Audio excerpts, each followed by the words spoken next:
Hey everybody, Corey from Aquarium Co-op. Today we're taking a look around the fish room. It has been months, I think like a couple months. We opened the store, we've been doing so much, and there's so many projects kind of in the middle of stuff that I've been waiting to finish where I'm like, I just got to start showing some of this. So first, we got the little goldfish in the grow out competition. These guys, yes, they're in a 230-gallon tank because I ran out of space for other babies. So kind of trying to grow these guys out. Goldfish Council, you can't enter anymore, but if you remember, we gave you a heads up, and then we also gave heads up for non-members too on YouTube and other places. So, you know, I'm a big fan of grow out, so basically you try to get the best looking fish, and then also some of the biggest fish. These are red cap orandas. I think it was $60 to enter. You got 3 fish shipped to your door, and I feed these guys several times a day. My wife's even into it. You can see that I do have the flagtail back here. He was getting beat up. And you might say, what happened to the fish that were in here? Wasn't this an African cichlid tank? It was. They just got an upgrade. So I'll give you a quick little peek. Not done yet, but 800-gallon with African cichlids. It's also got community fish. Once I'm working on filtration on that tank. Once it's a little better and gets a little dialed in, we'll look at it. I've been working on different trays. Turns out if you make a giant tray in the current one, I already know that the person that made these trays will be like, I can fix this. I push it to its max to test it and give these African cichlid babies more room. And it works. This is a smaller version. Still, like, you can still see I'm printing and testing trays. So that's why I've been putting off the whole fish room tour. I'm like, it's a mess. I've been trying a million things. Someone said, and I bought apparently the worst version, that cleaning the easy flows is infinitely better when you do the ultrasonic cleaning. So you can use it for jewelry and that kind of stuff. This one only lasts 2 minutes, so I think I gotta buy like a better one. I bought the $25 special on Amazon, and I'm not sure. So working on that. I've got lots and lots and lots of ocean blue shrimps. But we'll start with this guy. He's perching for us. More dwarf claro plecos. That's just a good looking fish. But yes, so this colony that I got from, I got 12 or 15 shrimps. I can't remember what I bought. I got this from buypetshrimp.com with Eric Lucas, which, you know, always try Aquarium Co-op, all one word, when you're buying stuff, because with fish and shrimp vendors, sometimes we get a discount, and you do get 5% off from them. We get a little bit of kickback too, but yeah, so this colony that has exploded and doing well, and they've got like a nice deep blue, not so much black, and not like a blue velvet. I am in love with these guys. So, yeah, just need to de-snail. I'm still working on de-snailing a bunch. That has been an ongoing project, which I guess I could kind of cut to that. I made a snail collector. So, you know, one of my New Year's resolutions was to get snailish free because it's impacting my egg scatterers that I'm trying to breed and shrimp colonies. So this is just waiting for Bob to take a couple of fish out of here, and then I'm going to kind of break down and change this tank. But it's been months. We keep forgetting, and every time we get in here, they hide. And so it's the last 2 Cyprichromis, and then I got to catch out a bunch of pygmy cories. But also it's a dwarf Sagittaria farm. Oh, I printed the biggest benchy ever. So this is a 3D printing thing. People make benchies. I printed a giant shipwreck one for my fish because I'm nerdy like that. And then plus I wanted, so some people have been asking, you know, we've been making some products now out of 3D, like, is it fish safe? Well, this has been in my tank for a couple months now, and other stuff's been in there, like 3D printed parts on sponge filters we had in there for like over a year at least. So in my experience so far with the stuff we're printing out of, yes, still safe. This, we finally got out of all the barbs. So I was growing out, if you guys remember, I was growing out little rosy barbs in here. And so now that the barbs are gone, you can see like, oh, shrimp rock is back.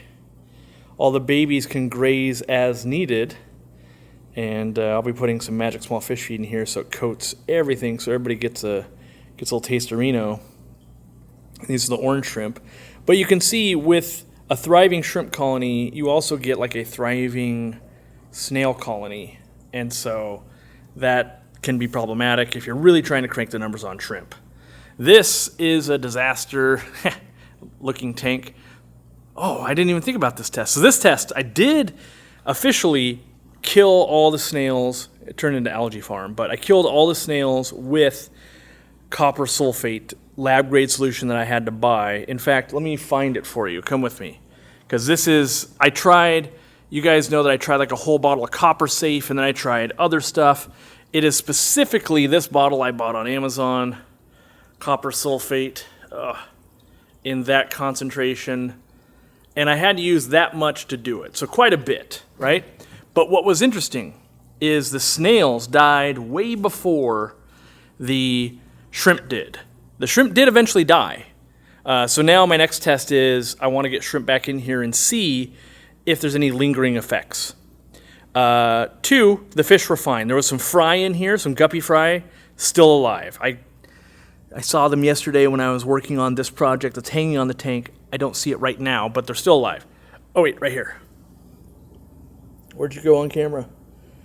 You're blending in because I got the light down right there. So, what this project is, this is an attempt to make Seachem titles better.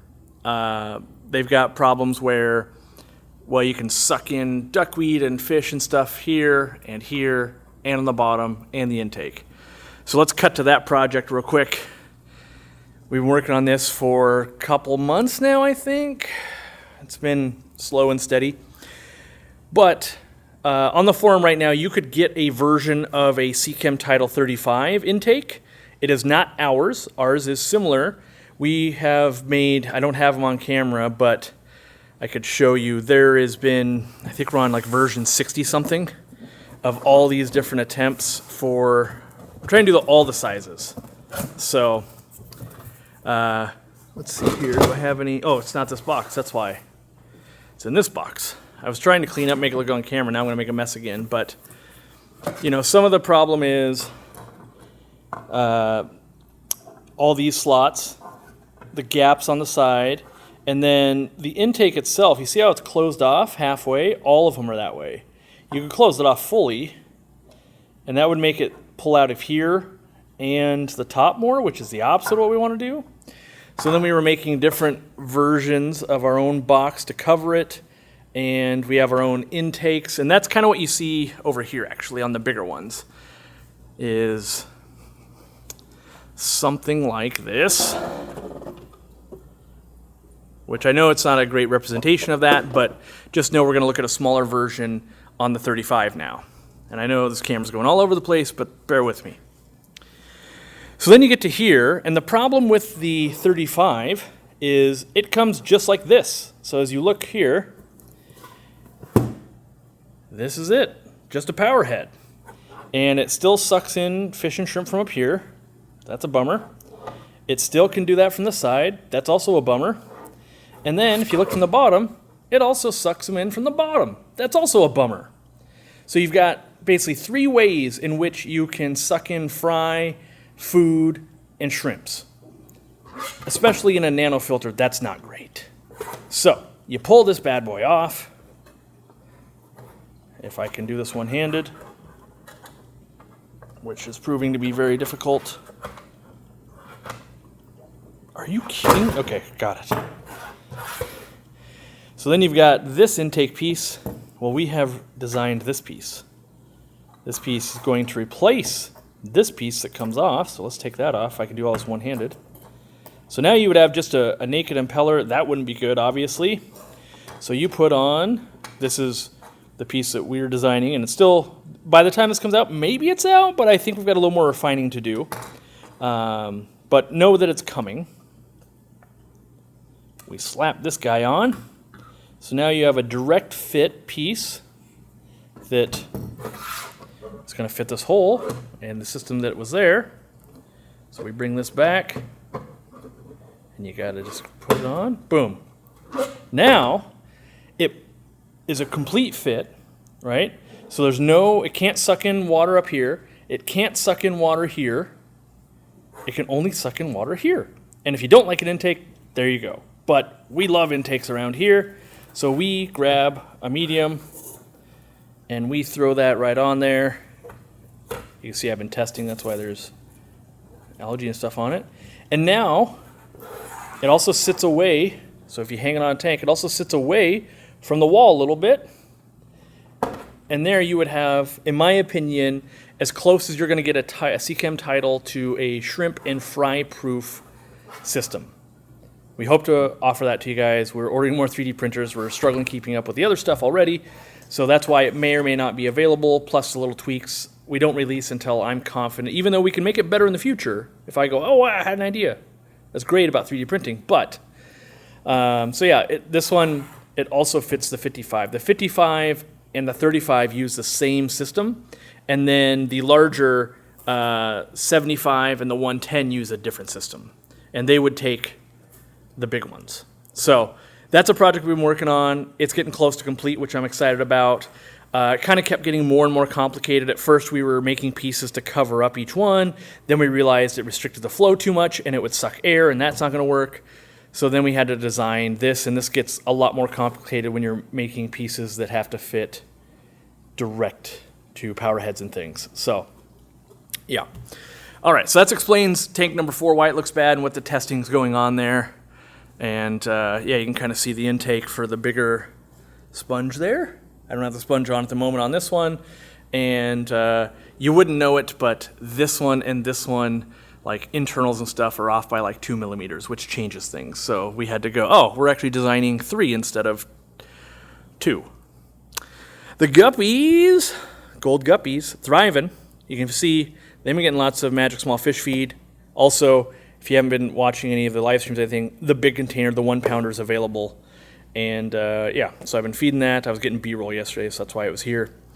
But yeah, so this, what my goal was, is my employees have been asking, like, can we sell some of these yet? And I'm like, yeah, I need to sort through them. So I need to sort through them a little bit. I'm starting to get a few whales, which I like. You know, that female's nice and juicy, big. And I took the one with the most metallic scale. So like this one also has it, that like darker gold in the center there. I took the female that had that, and I dumped her over here. And then 3 or 4 days later, she exploded with babies. And so now, this is the female that has the more of the gold scales, like a metallic scale, not just gold color, but metallic scale to it. You see how it's got that shimmer? So now I've got a new tank started, and I can start selling off some of those and move the select few males over here. Also in this tank, you would think that, wow, there's all these shrimp swimming around. And yes, that is true. There is the kind of the black blue shrimp. But there's also a billion scuds in here as well. Let me find some scuds that are, they're kind of more on the plants. So you can see that guy kind of swimming by. So that's good fish food. So that's what's going on here, kind of working on that project. I sent the pair of red swordtails. I could never get babies out of them, so they went to retail to be sold. And then the black Moscow guppies keep growing up. My intent is to get this free of fish and spawn something else in here. And this is the crypt tank that everybody loves. In 100% neglect mode. I could not neglect it harder. It's getting easy green like every other week because I've been busy. And then I've got algae growing on the sponge filter. There's no CO2 injection or anything. And this is what I love about crypts. After a year or so, you start getting this. Like, I think that looks great. I realize there's stuff in the way and you know, but I'm just saying, like, from a tank standpoint, I don't have to trim it. I don't have to do anything. I just fertilize it every once in a while, put root tabs in it, and then I give it easy green, ideally every week. It really, really takes off when I do it every week. And then kind of same over here. If I don't get enough easy green and root tabs, you start getting the pits in the leaves. And so that's where it's like, okay, I start seeing that, and I know I got to come in and I need to get on and get good about fertilizer again.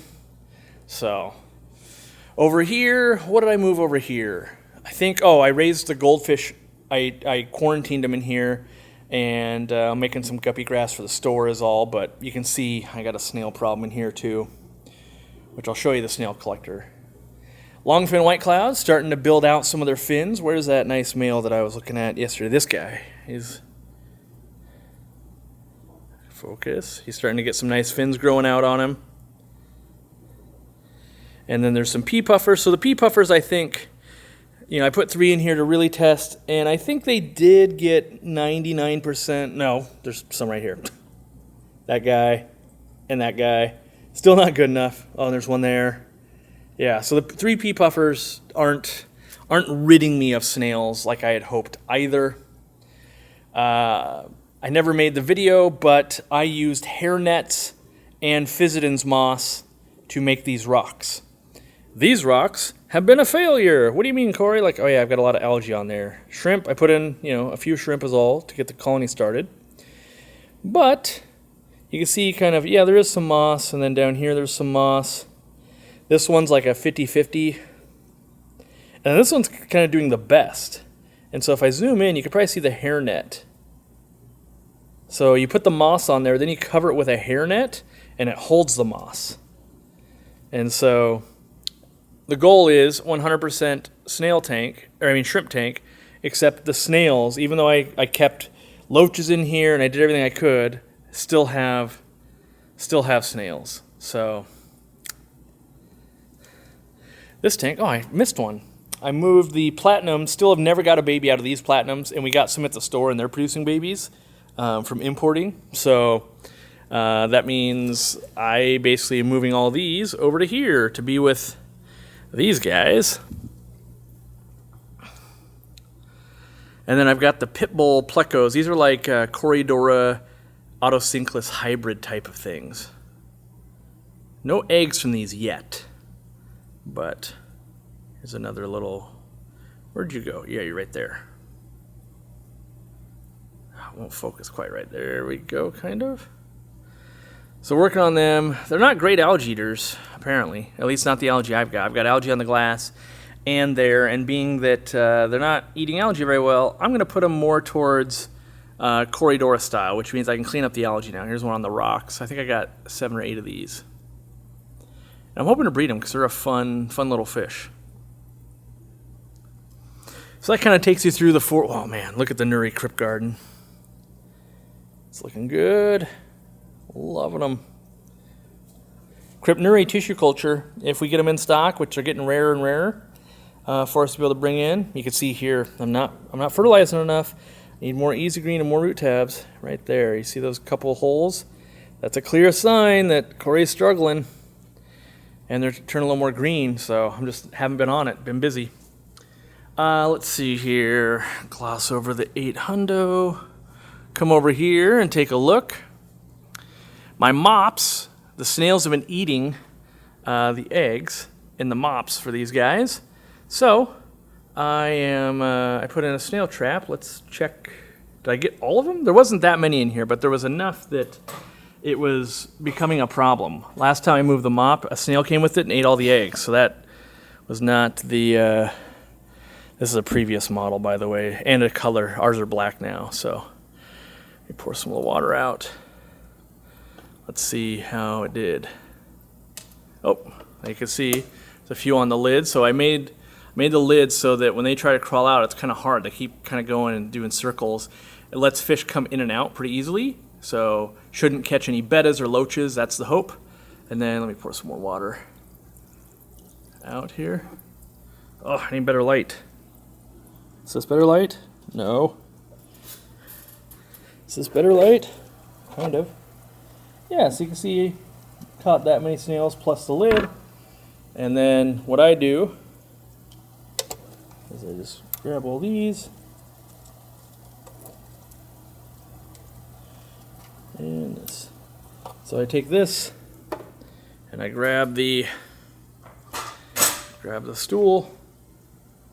And then I come over here and I feed the clown loaches that are in my bright, colorful 800 gallon. And there's the snail poop. And the snail's dropping. This is a lot easier two-handed, by the way. One hand, it's hard to scrape the snails off and film. So yeah, there we go. And so that feeds them, so that's good. And then I've got another one right here. So while raising up the orange laser Corydoras and these rainbow fry, so yes, they were rainbow fry, update. All that magic small fish feed and everything ended up making the snails. So this has been in here for, I don't know, 12 hours-ish? Maybe, yeah, 14 hours. And so let's see how many we caught in 14 hours. They don't do as well on the bare bottom. That's what I am noticing. So this is our current version where you can pour out the water. It's got a strainer and everything on it, which makes it nice. So that way if you have any fish or shrimp in there, you can kind of leave some water in, and then you won't be on a ladder probably like me, but get out of here, snail. Then you can take the lid off. Yeah, so you can see then, here's the lid, right? Decent amount of snails there. And then this was also the same 14 hours. You can see, oh, there's a fish in there. So we got to get the Corridora out, which one-handed is not my preferred move here, but you can just put some water back in, and usually you can coax, there we went. Let me pour water back out here. We'll take a look at the snails again, see if there's any, well, there's no shrimp in that tank, I don't think, but nope, there's still one in there. So there was two. But the key is, like, you're going to catch some, fish that go in, but it's easy to get them out, and it's not a death trap. That was the important part, because there's so many that I've tested where it's like, oh, that snail or that fish is going to die. Oh, this is like impossible one-handed, because I can't see and do this. Great content. Well, let's see. Did I get him? Are you out? If not, I'm setting the camera down. I'm getting him out this time. Are you out for sure? No. All right, setting the camera down. All right, I got him out safely. You can see, well, if I don't walk up to it, the clowns are going for more snails. We've got plenty more to take out here, and we will do that because it's good food for them. So you can see roughly how many got collected.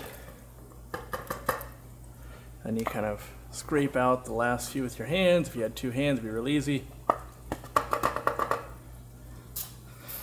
And so yeah, those get consumed by the loaches. And then to bait this, right? So I've got terrible light. I'm gonna move this to better light for everybody here. To bait this, you got the center here. You pull that out. They got all the bait out of there because there was little baby snails. We need an algae wafer or something like that. So I got some extreme ones over here that I've been feeding to these guys. So we take this back.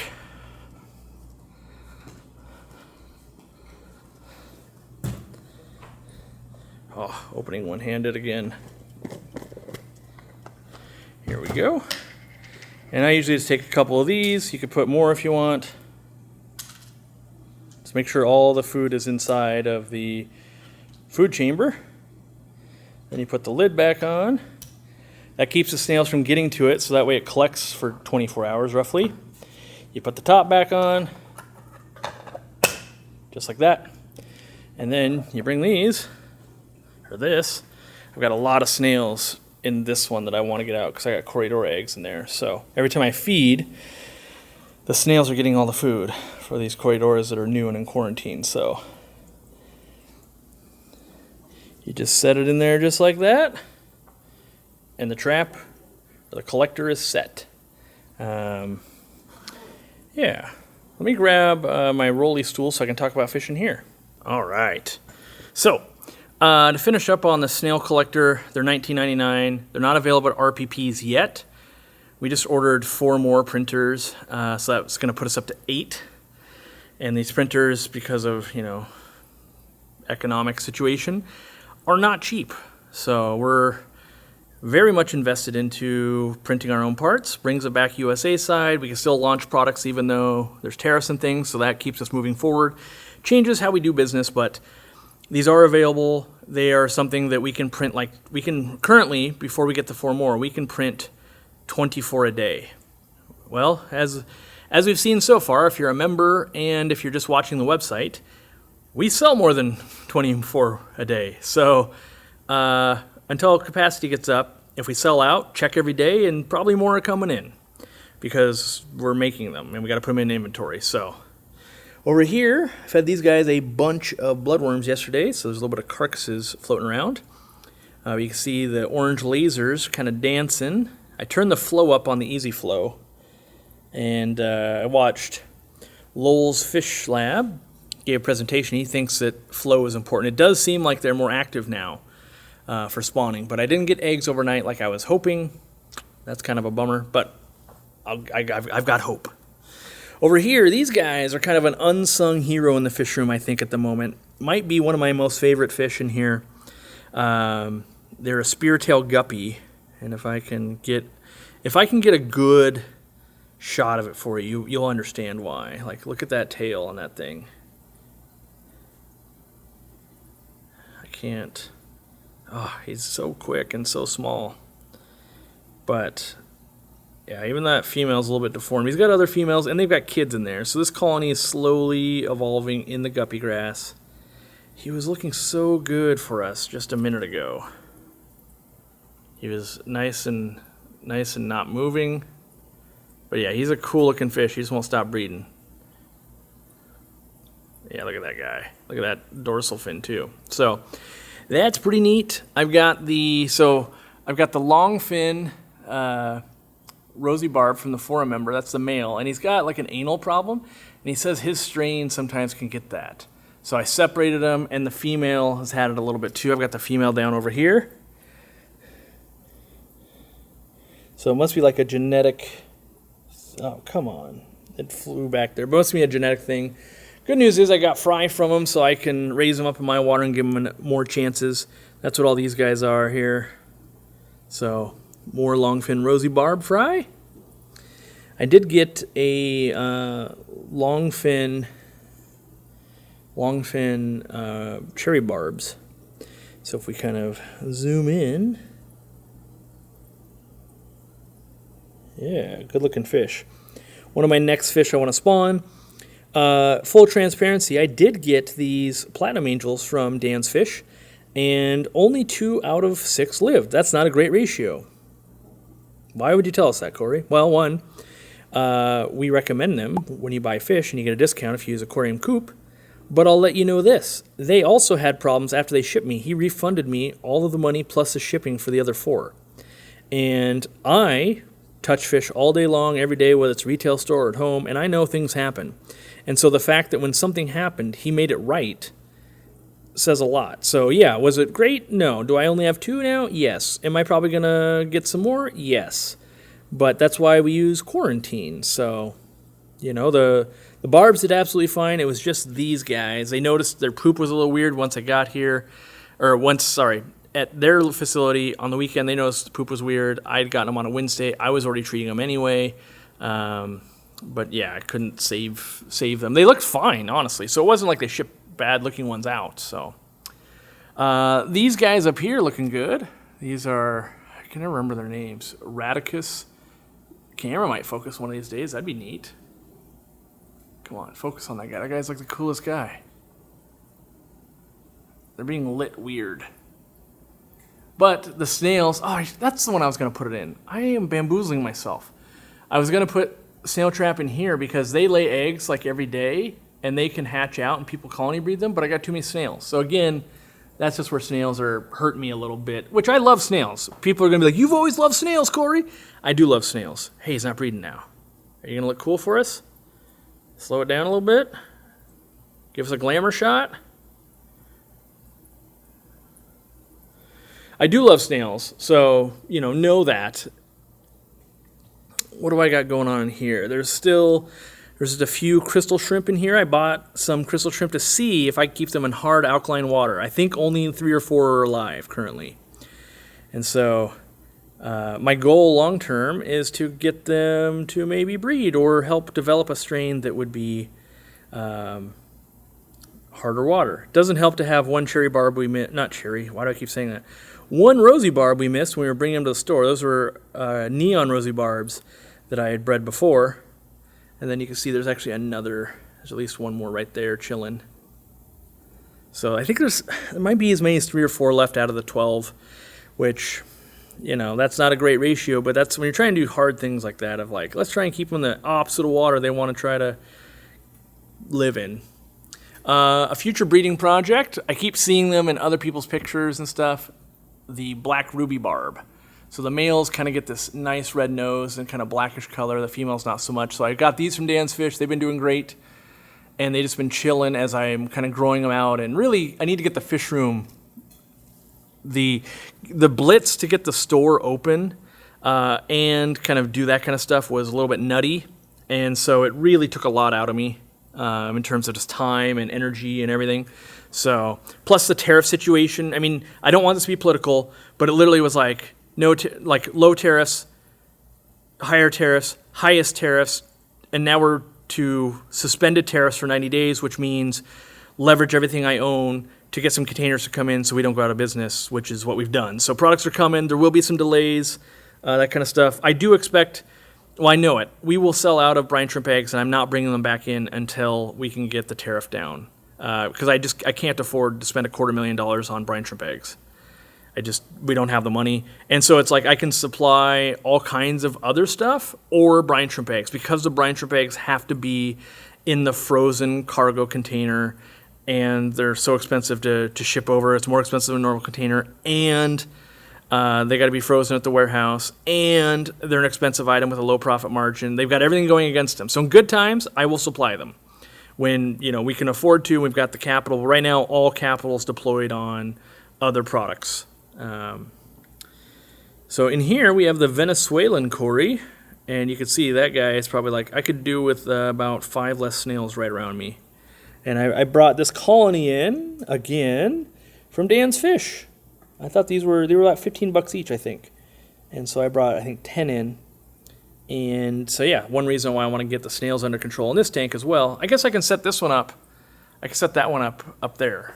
So I'll do that when the camera's off. I'll put that one into there, and we'll help that one quite a bit. If you read the reviews, and maybe my editor will pop that, some reviews up on the screen here, but people are blown away at how effective this is, and I just want to say that I spent quite a bit of time on this. Like, it seems simple, and the only thing I can say is it seems simple and effective because we went through so many versions, and I worked on it for so long. Like, the fact that you can strain out the water helps a ton so you don't accidentally pour out snails. And then you can see how, like with this much water, do I have any shrimp or small fish in it? Then I learned that you need holes to let air out that gets trapped underneath the lid. So there's where that hole is. And so typically you're trying to let water in this outlet, whoop, and then the air comes out that outlet for ease of use. And this top part went through a bunch of variation. We tried holes, we tried this, and then this was the final one. Like, yes, it could still trap a fish if you had an African cichlid, a big yo-yo or a clown loach, or something like that. But a lot of those fish would eat snails anyway, or snails wouldn't thrive. But for a community tank, let's shrimp and small fish in and out. They don't get trapped. That was an important part. They can find their way out, and if they don't, they can get out. Like the Corridora, they want to stay on the bottom, so they're not inclined to swim out, right? So that's kind of like, yeah, that'll happen. And then the last thing to know is if you want Malaysian trumpet snails to go in there, it will work like this, but it's much better if you can dig it down into the gravel, make it flat. And if you look at the pictures online, sometimes I'm taking out hundreds and hundreds of snails from some of the 40 breeders. So, yeah, just showing off. I still haven't printed any more of these. That's on the to-do list. The problem is each one of these versions takes like an hour and a half to 2 hours to print. And so you print it, you make changes, you print it, you make changes, you do all these things, and pretty soon the day is over. Testing out some overflows, that's what's in white over there. So there's a lot of projects that the goal really long-term was to kind of have them made for us. And but now we're just going to have to make them ourselves, which is okay too. Let's see, what else we got going on in the fish room? Anything to show? Oh yeah, we got the 100 count of the Easy Shrimp and Snail. I think that came in since I've been in the fish room. We've also got the 1 pounder of the community pellet. Over here, these guys are still doing good. This is a tank I like to chill and look at. There's still glare from other tanks, but not necessarily my computer. This is a live stream tank. You can still see that like the Bolivian rams looking pretty good. There's the eel, the ellipsifer eel. Still will only eat frozen food. This tank needs some TLC for sure. It does not like neglect. And, I still have parts. I have brand new parts still sitting ready to install right here. Hey, by the way, that's the 2 liter of Easy Green that we're testing the cap on and everything. So it might be ready to go soon, hopefully. Testing some flake foods here. And actually, that's what all of these boxes are. These are more, you can see on the side, that's a shrimp blend flake. And then this is more food types, which you probably saw in a different video. But I'm still testing all that stuff. So even with all the I'm going to call it financial strain and getting the store open, which thank you guys that showed up. That was amazing. Nope, I don't have it here. I was going to show you my one of my trading card thingies. Anyway, thanks for everybody that showed up. We handed those out, and this guy captures me every time. Look how good this rainbow looks. That red is intentional, and the frayed fin on the lower anal fin is intentional as well. It's a green dragon. Spoiler alert, I have red dragons in the 800 gallon. Yeah, so these guys, been spawning some rainbows and doing some stuff. I've really been, trying to get a handle on so much. But, every week could be a different curveball in business, as it's always been for the last 10 years or 50, almost, it's like 13 years now or something. But we keep pushing forward, keep launching the products, keep trying to make stuff you guys want. I'm hoping that after like the CChem titles, maybe we'll do intakes for like canister filters, and maybe we'll do some stuff for aqua clears, and just keep making hobbyist parts. Like someone, maybe Deep in the Mulm podcast, which if you're not a member, we have a podcast, a video podcast we do every week. We're up to episode like 13 or 14 now. And they're usually an hour to an hour and a half long. So if you're looking for more content to fill your week, become a member. You save 5% on the website. And there's scratch and dent stuff online where you get tissue cultures. You can get products that just have something wrong with them. Maybe they got dented in shipping or something like that. And then also you get the new releases. So like the snail collector and the Corridora egg scraper, everything basically goes to member only first while we're trying to ramp up production. And then, a week later or something like that, it goes, a week or two, I guess, depending on production, goes to the public. Just ways we can say thank you. And then, there's things like when you've been a member for 5 years, you get this custom Yeti that we have made, and you get a coin every year and that kind of stuff. So, we try to give back. Oh, yeah, and I guess the best benefit that I forgot, we hire a speaker every month to give a presentation. And so I put a lot of value in that because it keeps me in the fish room, teaches me about something in the hobby in a professional setting. These are mostly not YouTubers. They are mostly people that are a specialty in their field. Lowell just happened to be a YouTuber and a specialty in his field, I would say. And so, yeah. I'm trying to think if there's anything else I need to cover today. I need to get busy and just work on the, you could see snail trap working from over here. Enhance. That's me making the sound, not the camera, by the way. That's just me with my sound effects. You can see they smell it and they're going in on it. They're going, oh yeah, there is something in here. Let's keep traveling into there. One of my projects that I have not done and I've been meaning to do for a month is set up a time lapse to kind of watch how many snails go into that thing in like a 24-hour period. That might be one of those things that never comes to fruition because I don't have that kind of time at the moment to set that up. But I think it'd be a cool thing to have on the website. And just so, it works amazing, and the reviews will tell you guys that. But a video is worth 1,000 pictures, and a picture's worth 1,000 words. So, yeah. Look at that fat auto. Look at the tum-tum on that. All right, I just wanted to get this documented because I kept putting it off going, well, when the next thing happens. And life's been hitting me so fast recently that the next thing keeps happening, which means I'm not making the updates and the things that I want to show you guys in a timely manner.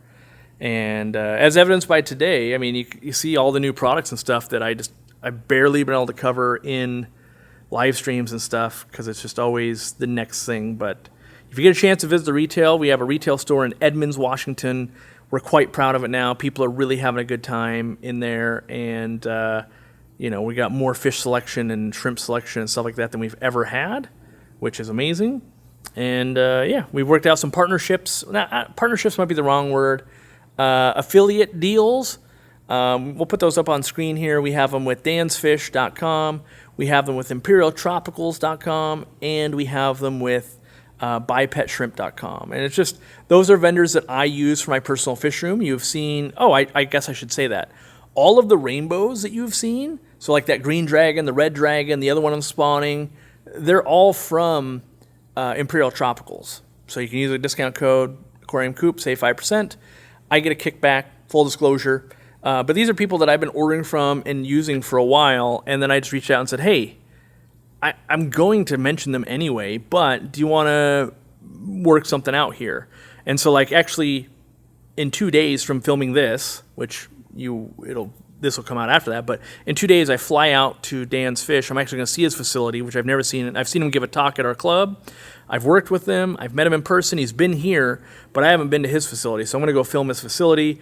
I'm trying to set that up with Imperial Tropicals. Zenzo might try to set that up with Eric Lucas at bipetshrimp.com, and just trying to build some of these relationships because shipping fish is so difficult. I've done it at scale, and it's not something I want to do, and I know things go wrong, and so I want to partner with companies that I know will make it right when things do go wrong, and that's an important part. And yes, they might be a little spendy, but it's better to spend a little more, in my opinion, to get it right on the first try, knowing they'll make it right if something does go wrong, than so many vendors. And I've had this happen to me when I step outside of the network and I go order something that I can't get a hold of, and something goes wrong, like some African cichlids. The guy just ghosted me.